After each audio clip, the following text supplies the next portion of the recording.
There's an anonymous quote that says, "Life is meant for good friends and great adventures." I recently went on an adventure with some dear friends, and in today's video, I'm going to share some of the benefits of travel, a few tips to make traveling with MS easier, and some of our adventures too.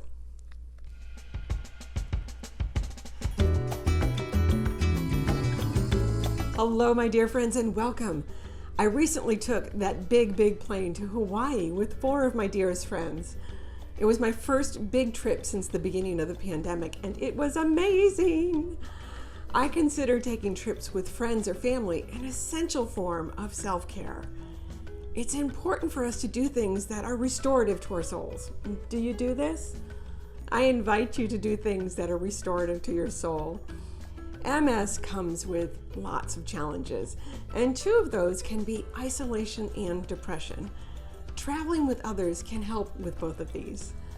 When we travel, we need to be with supportive friends or family.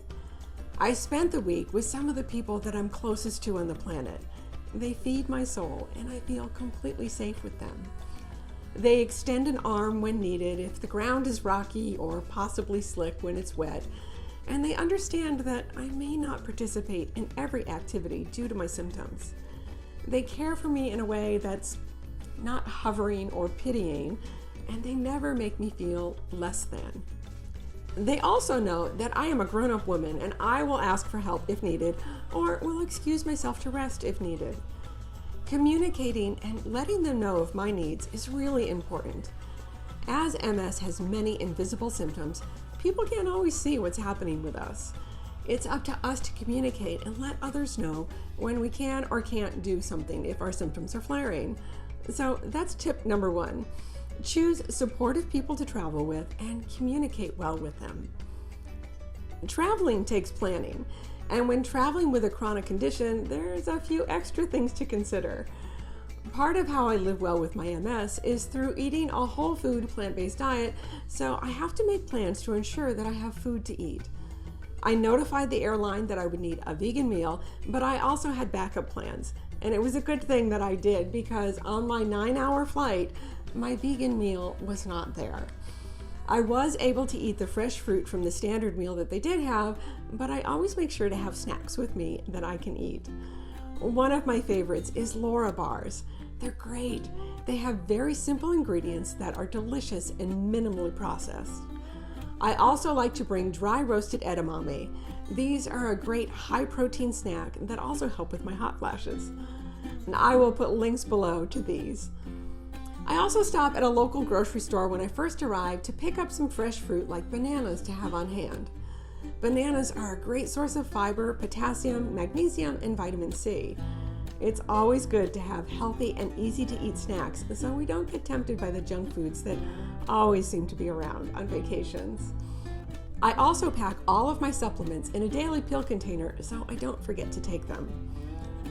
When traveling, I do give myself a bit of grace when it comes to my diet. I try to be 90% good. It's not always possible to eat the way that I cook at home, so I try not to stress too much about restaurant foods, and I allow myself a treat of French fries or potato chips occasionally. I know that it's for a limited time and that the risks are pretty minimal. At the beginning of this trip, though, I was a bit too lax with my diet and I got into a bit of trouble. I had French fries with one of my first meals, which I can usually get away with, but then followed up with a tofu veggie scramble the next day that came with a side of fried potatoes. The tofu and veggies were very greasy, as were the potatoes, and the combination of jet lag, going from cold winter New England temperatures to tropical temperatures, and 2 greasy meals in a row led me to digestive distress, high fatigue, and increased numbness. Yeah, my bad. Learn from your Aunt Vickie. Do not do that to yourself. Try to take exquisite care of yourself no matter where you are. No worries though, I recovered overnight and I only missed one night out with my friends. And it's so silly because it's so easy to eat healthy in Hawaii. One of the best restaurants we went to was Journey Cafe in Kona. It was amazing. They feature vibrant produce from local farmers, and their food is full of life and full of flavor. We had lemon herb jackfruit tacos, an herbed falafel salad, and a yummy flatbread pizza. The other restaurants we went to were willing to make meals or already had vegan meals on the menu that were really delicious. There are also local farmers markets with an abundance of fresh, glorious fruits. There's nothing like fresh pineapple in Hawaii. So my next tip is to make sure you eat well, but also allow yourself a bit of grace. I live in New England here in the US, and going to Hawaii was awesome because the floral and the fauna are so different. Where we stayed, there was this amazing huge tree right outside my patio, and I loved to see its silhouette as the sun rose and hearing all the local birds say good morning as my day started.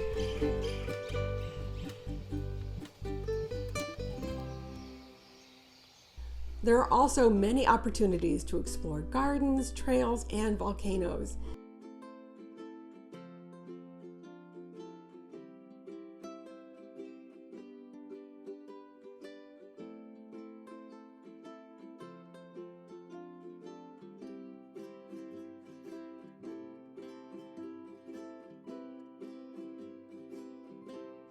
Even the rainy days were great.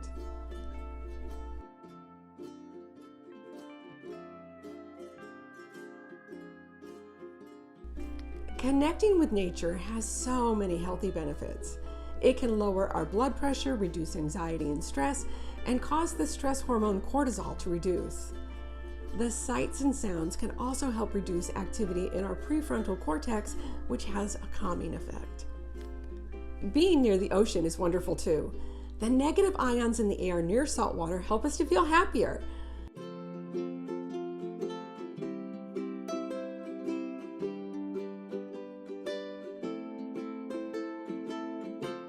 Studies have shown that both bright light and negative air ions are effective treatment for chronic depression, and many of us with MS suffer from depression. One of the adventures we went on was to a salt farm that uses deep seawater from 2,200 feet down. The salt created from these deep waters are higher in minerals and have less contaminants than salt created in shallower waters. This salt is rich with minerals like calcium, magnesium, potassium, iron, manganese, and iodine. They also create magnesium chloride drops, which is one form of magnesium that can be helpful for people with MS, for muscle cramps, restless legs, digestion, and help us to sleep more restfully. So my next tip is get outside in nature as much as possible when traveling. But being outside in nature can bring challenges too. We often change climates when we travel, and this can cause our symptoms to flare. When looking at tropical locations, try to travel when the temperatures will be more moderate and not at their peak hot season. Also, try to plan outdoor activities either early in the day or late in the day.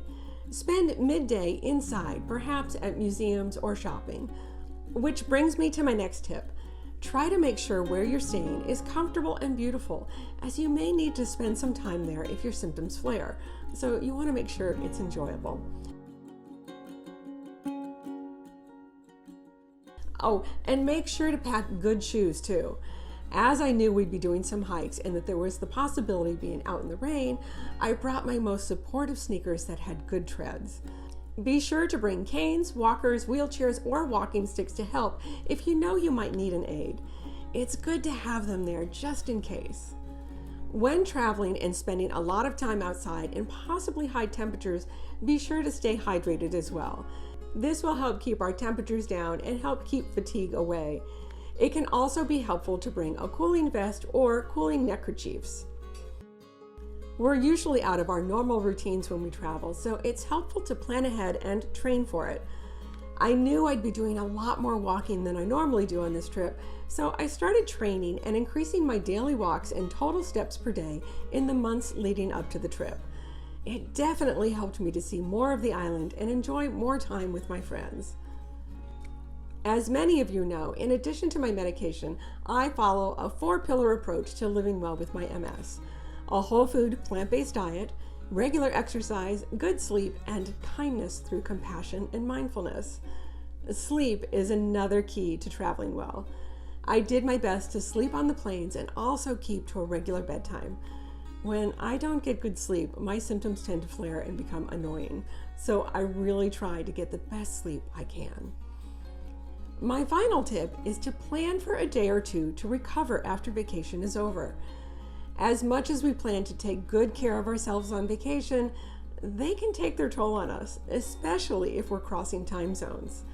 I was exhausted when I got home, and I definitely needed a day or two just to rest and recover from jet lag. Getting away from our daily grind, seeing new and different places, spending time in nature and with people that we love can have tremendous health benefits. I would love to know your favorite places to travel and your travel tips. I really like hearing from and learning from my viewers.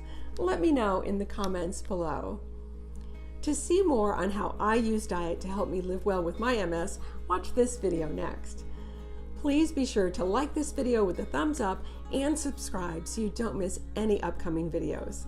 Until next time, be well.